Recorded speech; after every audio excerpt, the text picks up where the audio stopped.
My father called me every single Sunday at exactly 7 a.m. For almost 2 years, I thought it was love. Now I know it was surveillance. Before I tell you what happened last March, I need to explain a few things first. Because if you heard this story without context, you'd probably think I ignored obvious warning signs. I didn't. That's the problem with slow betrayal. It doesn't arrive like a storm. It arrives like routine. My name is Daniel Carter. I'm 64 years old, retired after 31 years working highway maintenance for the Oregon Department of Transportation. I live alone in Medford, Oregon, in the same small ranch house my wife Linda and I bought back in 2002. She passed away 4 years ago. Stroke. Fast. Unexpected.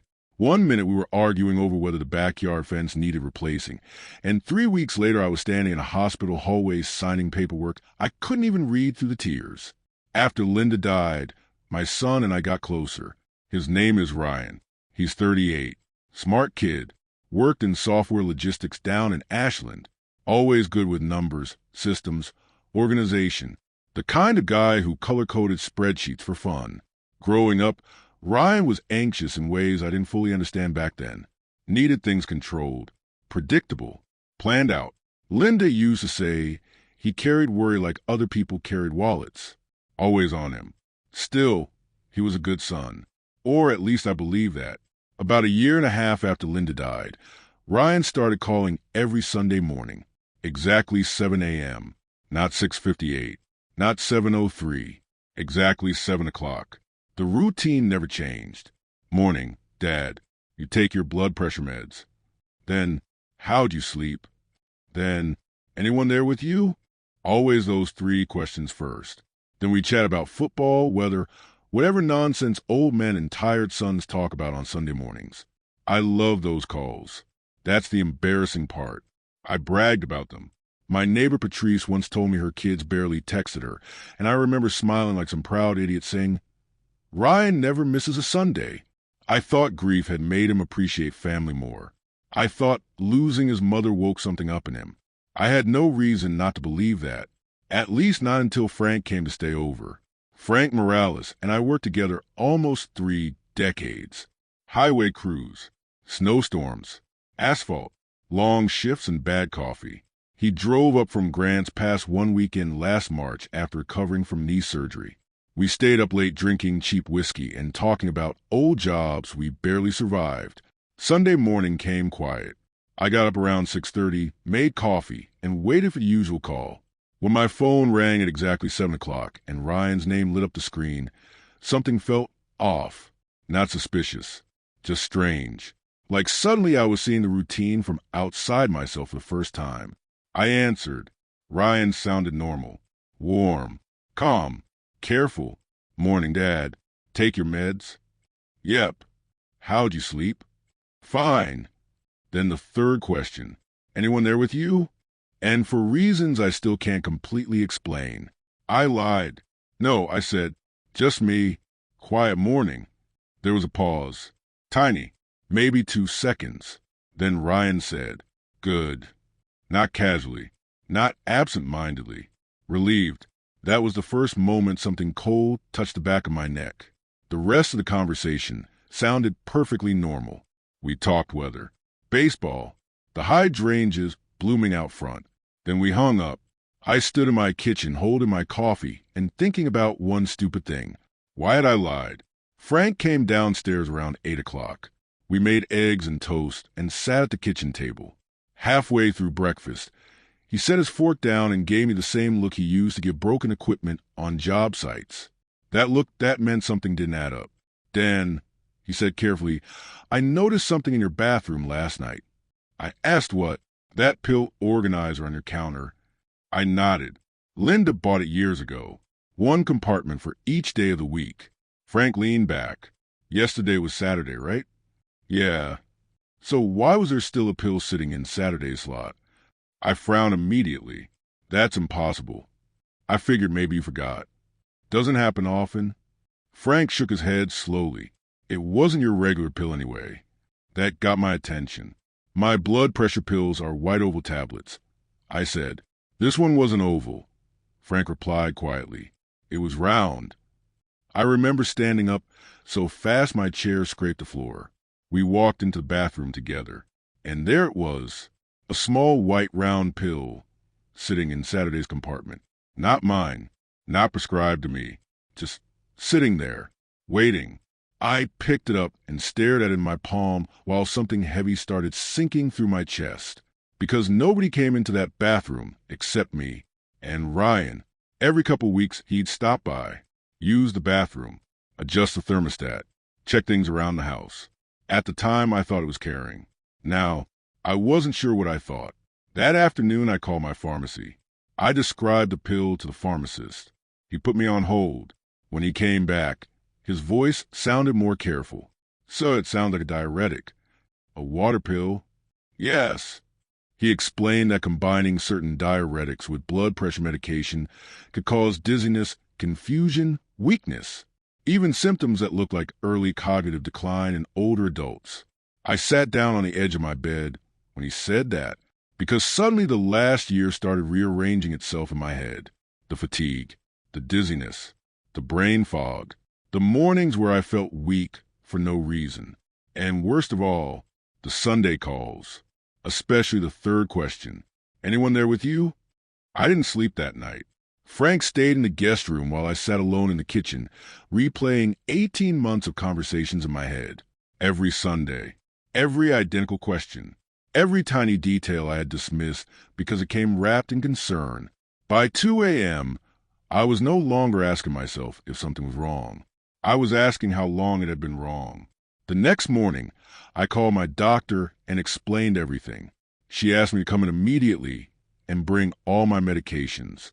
I remember sitting in that examination room, feeling ridiculous, ashamed, even like I was betraying my own son just by saying the words out loud.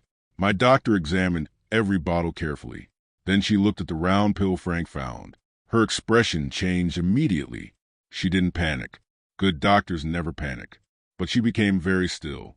She ordered blood work and sent the pill to a lab. Then she asked me a question I still hear in my head sometimes.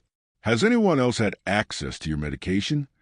I didn't answer right away, because once you say a thing out loud, it becomes real. Finally, I said, my son visits often. She nodded slowly and wrote something down. The blood work came back that afternoon. My potassium levels were low. Not dangerously low yet, but consistently low enough to explain the exhaustion, dizziness, and weakness I've been experiencing for months. Symptoms I had blamed on aging, retirement, grief. She told me quietly that untreated, it could have eventually caused serious medical complications. I drove home numb. The hydrangeas Linda planted were blooming outside the front walk, bright blue against the fence, and I remember staring at them thinking how strange it was that the world could still look normal when your life had suddenly tilted sideways. Ryan called Tuesday evening. Not the usual Sunday check-in. Just a casual call. How you feeling, Dad? Fine. You sound tired. Didn't sleep much. You taking your meds? That question hit differently now. Every word hit differently now. He told me he was thinking about driving up Saturday for lunch. I agreed immediately. After we hung up, I called Frank. I need to know, I told him. Frank didn't hesitate. Then find out. That Thursday, Frank drove back up to help me set everything up. We bought a small indoor camera from an electronics store. Nothing fancy. The kind people use to watch pets while they're away. I hated every second of installing it. I want to be clear about that. I am not naturally suspicious. Spying on my own son made me physically sick. But by then the lab had already confirmed the pill. It was a diuretic, not prescribed to me, potentially dangerous with my medication, and someone had put it inside my organizer. So we positioned the camera inside the hallway closet with the door cracked open just enough to capture the bathroom entrance. Then I replaced my actual pill organizer with an identical new one, filled only with verified medication. Saturday arrived gray and rainy. Ryan showed up around noon. Same as always. Same jacket. Same rushed energy. Same tired smile. He hugged me at the front door. How you doing, Dad? Good, I said. And I almost broke right there, because he sounded sincere. That's what destroyed me most later. Not cruelty. Not greed. Sincerity. We ate sandwiches at the kitchen table, while football played softly in the background. I watched him constantly, trying to see something monstrous in his face. But he just looked exhausted. A stressed man in his late 30s trying to hold his life together. He talked about traffic, bills, a podcast he'd been listening to. At one point, he laughed at something stupid the announcer said during the game, and for half a second, I almost convinced myself Frank, and I had imagined the whole thing. Then Ryan stood up. Mind if I use the bathroom? My chest tightened instantly. Sure, I said. I sat there alone at the kitchen table, listening to the bathroom door close. 1 minute passed, then 3, then 5. By minute 7, I could hear my own heartbeat. When Ryan finally came out nearly 9 minutes later, something about him seemed calmer, lighter, like he had finished a task. We watched another hour of the game. Then he stood up around 3 o'clock and grabbed his keys. Should probably head back before dark. I walked him to the door. He hugged me again. I love you, Dad. And God help me. I love him too. Completely. I still do. That's the part people don't understand when they hear stories like this. Love doesn't evaporate just because fear walks into the room. I watched his car disappear down the street. Then I locked the front door and sat on the couch staring at the blank television for almost 20 minutes before I finally forced myself to open the footage. Frank stayed on the phone while I watched. The video was clear. Ryan entered the bathroom, closed the door. A minute later, he cracked it open slightly and looked down the hallway, listening. Then he closed it again. Several minutes passed. Finally, he exited, paused, looked toward the living room, then went back inside for another few minutes. I remember staring at the screen feeling physically cold, because deep down, I already knew. The next morning, I drove to the police station. And I can tell you right now there is no graceful way to report your own child to detectives. You sit there sounding insane. Trying to explain pill organizers and Sunday phone calls and hidden cameras while praying someone interrupts you with a reasonable explanation. Nobody did. The detective listened quietly while taking notes. He asked about Ryan's finances.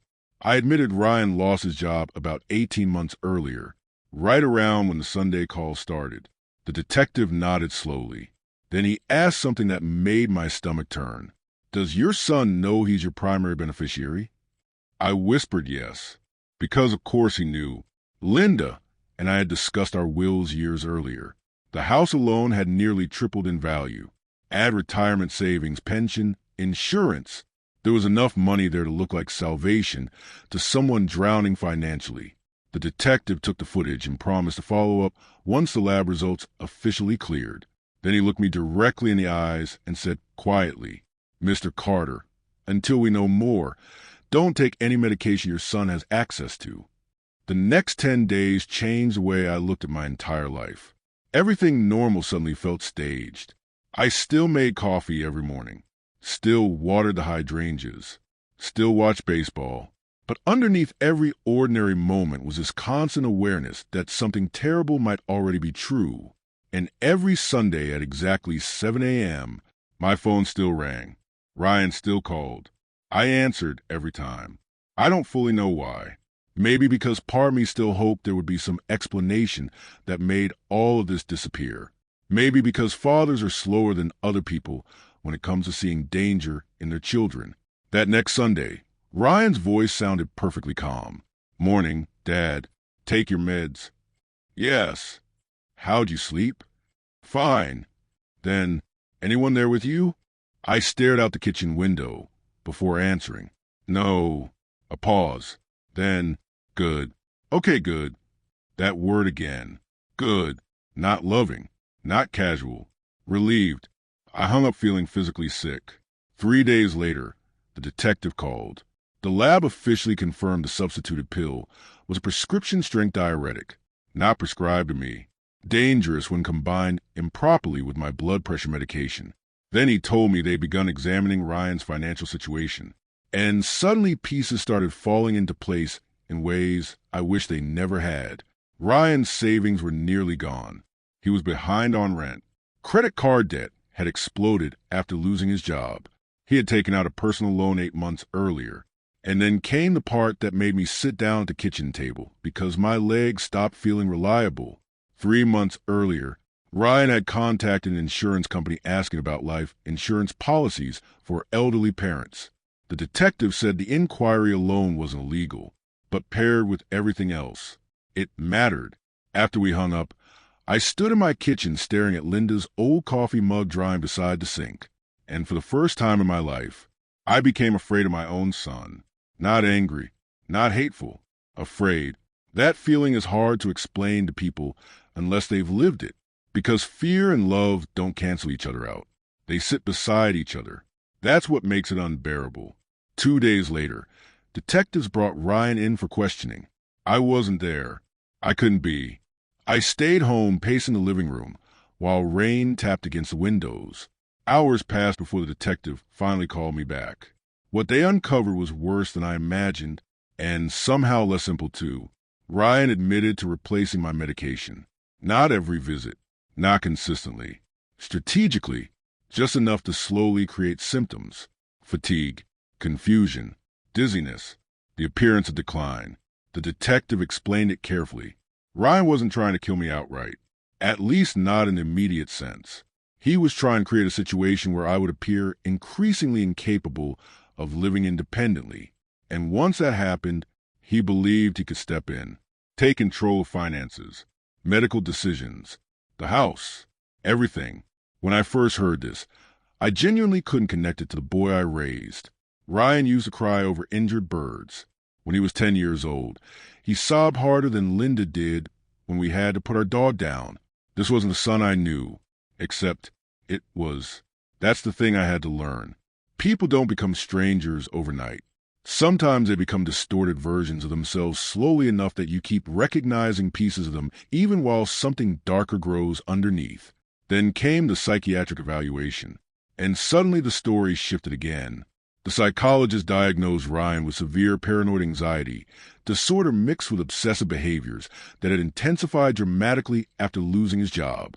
Over nearly 2 years, Ryan had developed fixed beliefs that I was vulnerable, that people around me would manipulate me, take advantage of me, convince me to change my will, convince me to sell the house.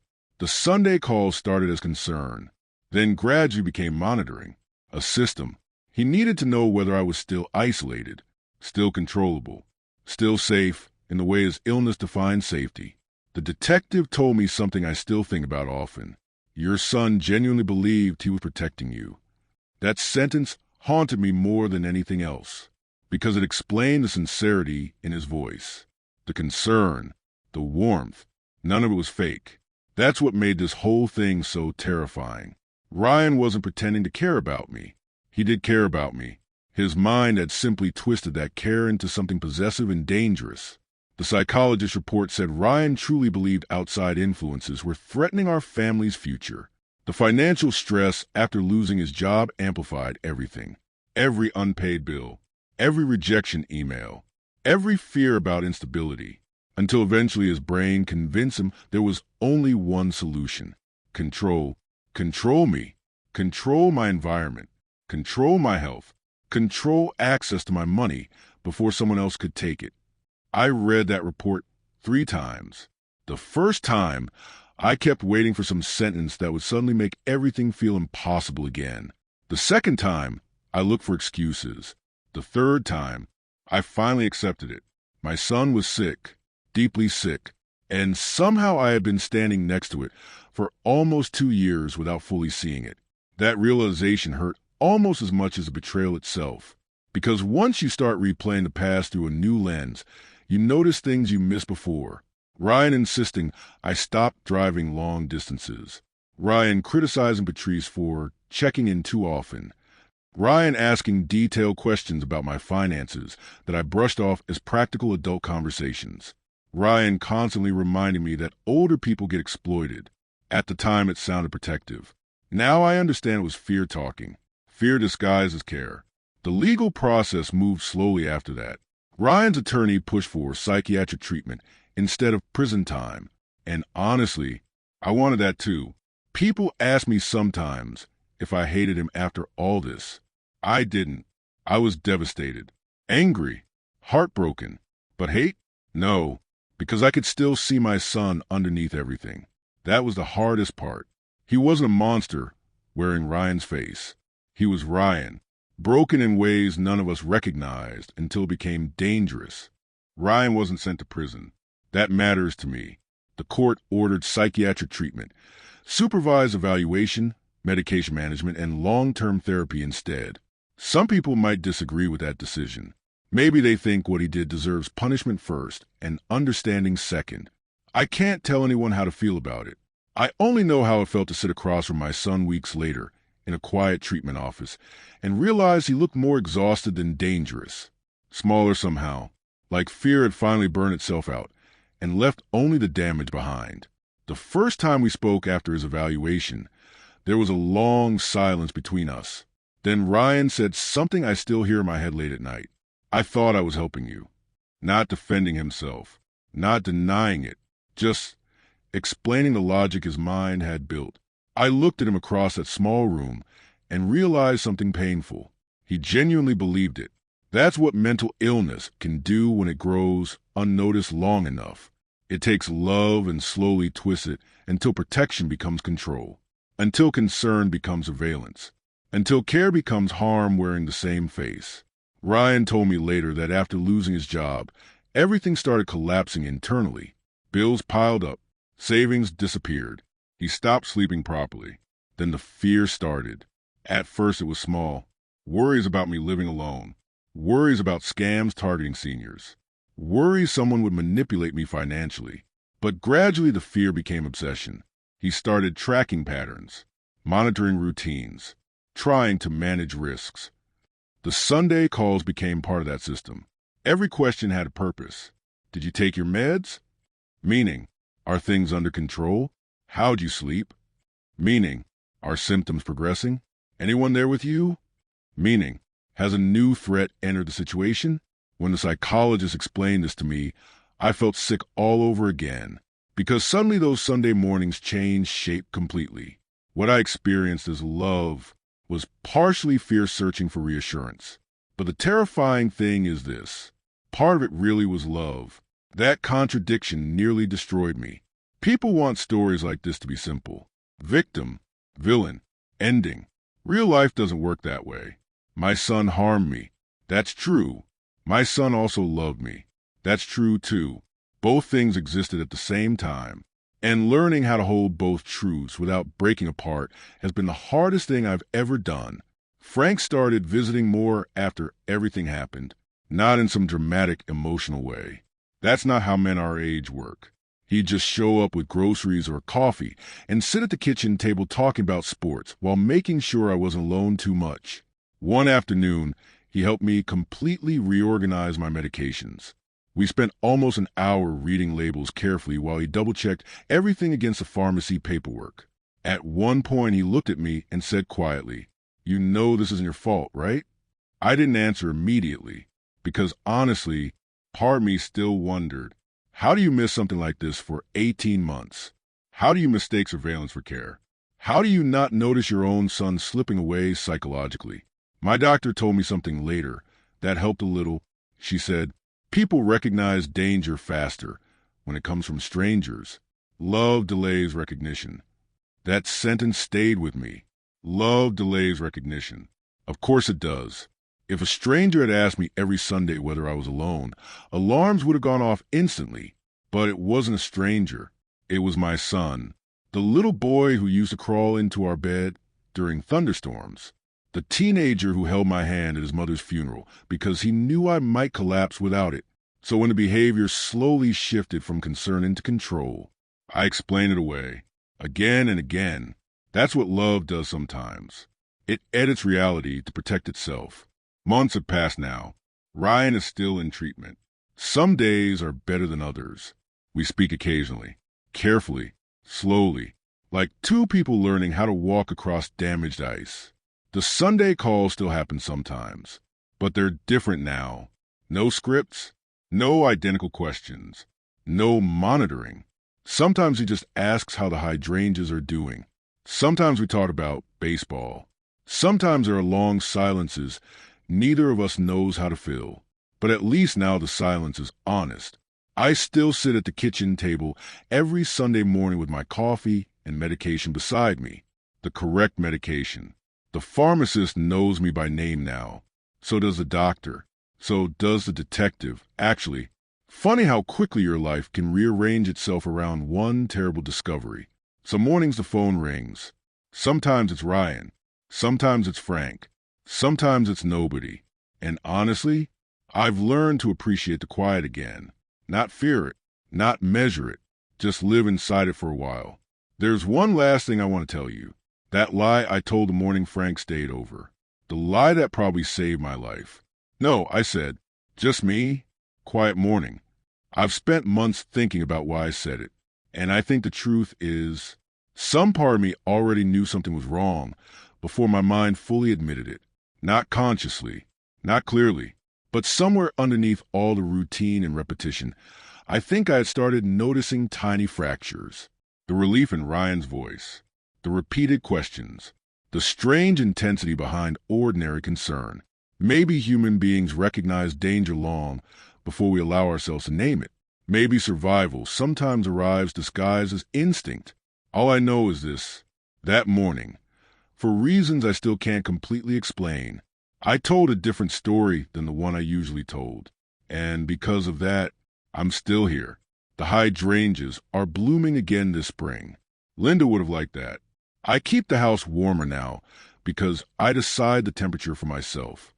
And every Sunday morning, I pour my coffee, take my medication, and sit quietly for a few minutes before the day begins. Some mornings the silence feels heavy.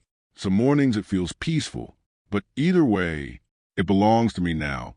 People keep asking me the same question after hearing this story. How did you forgive him? The truth is, forgiveness isn't a single moment.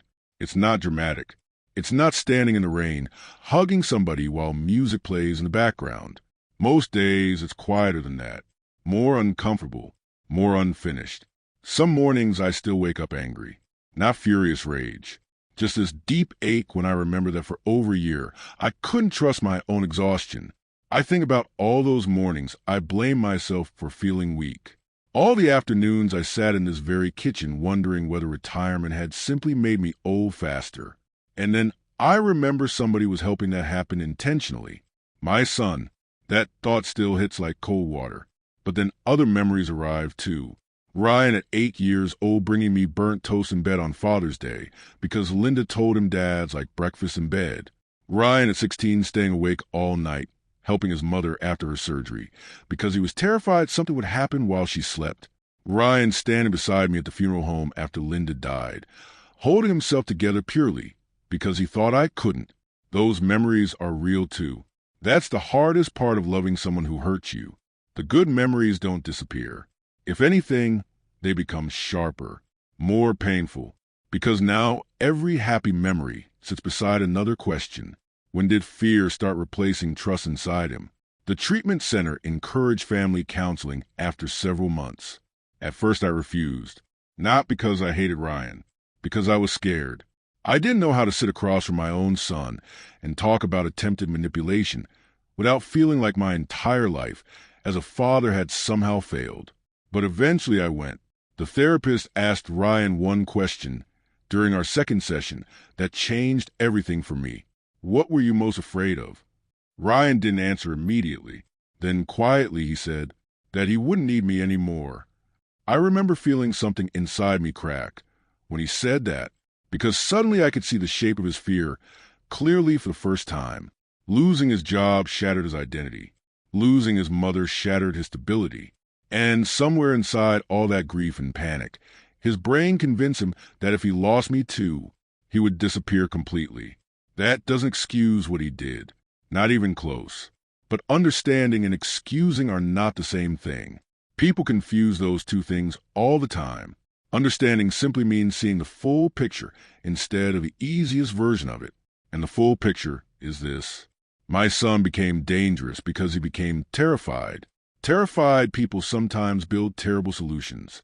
The therapist later explained something else that stayed with me. She said severe anxiety disorders often disguise themselves as responsibility. From the outside, It can look like dedication, concern, attentiveness, until eventually the need to protect becomes the need to control. And by then, nobody recognizes a difference anymore, especially family, especially parents. I think about that a lot now, about how easy it is to mistake obsession for love when the obsession arrives wrapped in care. Did you take your medication? Sounds loving. Are you alone? Sound protective. And maybe part of it truly was. That's what makes this story so difficult to explain. Ryan wasn't pretending to care about me. He cared too much in all the wrong ways. That's far more dangerous. These days, our conversations are shorter but more honest. He tells me when he's struggling, instead of hiding it behind routines and control. I tell him when I'm angry instead of pretending everything's fine, because I'm afraid honesty might break him. We are learning something neither of us understood before. Love without honesty becomes fear eventually. Frank still checks on me constantly, though he denied that's what he's doing. He calls it dropping by, usually with terrible coffee and opinions nobody asked for. A few weeks ago, we sat on the porch watching the sunset, and he asked me something quietly.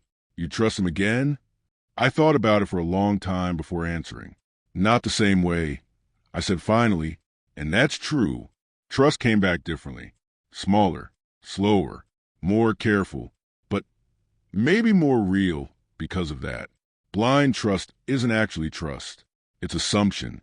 Real trust sees the damage and keeps walking carefully anyway.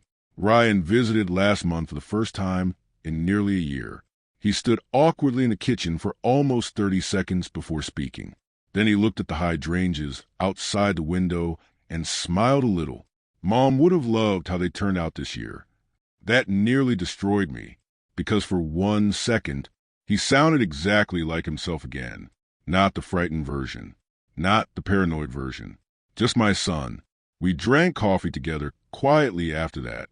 No scripts, no monitoring, no repeated questions, just silence and sunlight through the kitchen window. Before he left, he stopped near the front door and said something I'll probably remember for the rest of my life. I'm sorry you had to save yourself for me. I didn't know what to say, so I just hugged him. Because sometimes love doesn't arrive as forgiveness or answers. Sometimes it arrives as two broken people standing in a doorway, trying very hard not to lose each other completely. The Sundays are quieter now, and honestly, I think I finally understand something Linda used to say all the time. Love isn't measured by how tightly you hold people. It's measured by whether they can breathe while you do. I didn't understand that before. I do now.